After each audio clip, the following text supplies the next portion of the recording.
আমি আপনাদের দেখাবো ছোলা দিয়ে চাউল বেরোন। তার জন্য নিয়েছি আমি 1 কাপের একটু বেশি ছোলা আর 3 কাপ চাল আমি ধুয়ে পরিষ্কার করে নিয়েছি। আর ছোলাগুলো আগে থেকে আমি সিদ্ধ করে নিয়েছি। চুলাতে একটা কড়াই বসিয়েছি, দিয়ে দেবো সয়াবিন তেল।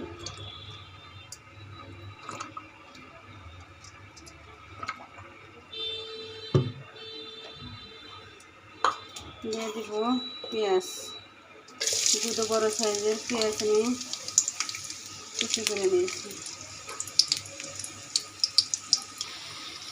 দিয়ে দেব 3টে সাদা এলাচ, 2 টুকরো কালো এলাচ, 2 টুকরো দারচিনি, লবঙ্গ, গোলমরিচ গোটা, জিরা 1/2 চামচ। দিয়ে দেব কাঁচামরিচ লাল সবুজ।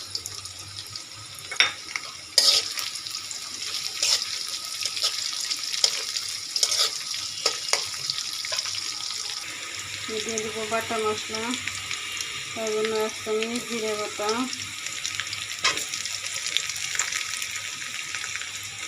1/2 চামচ আদা বাটা, 1 চামচ রসুন বাটা। লসুন ইন্ডিয়ান রসুন ব্লেন্ডার করছি, সেজন্য এরকম কালার হয়েছে। আমি মশলাটাকে ভেজে নেব। এটা ভেজে নেওয়া হয়ে গেছে। আমি দিয়ে দেবো একটু করে পানি,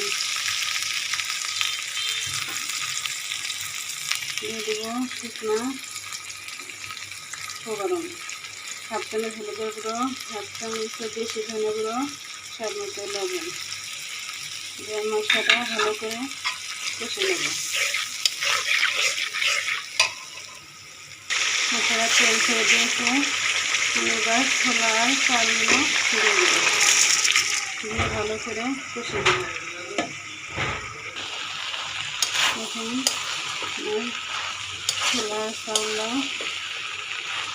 দিয়ে ভালো করে ভেজে নেব।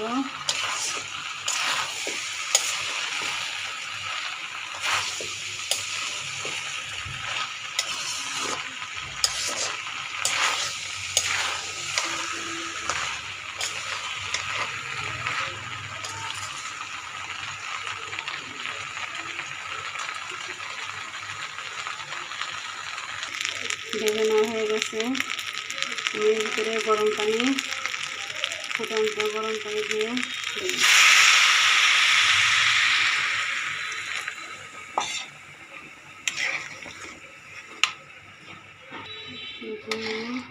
এখানে গরম পানি অ্যাড করে দিয়েছি।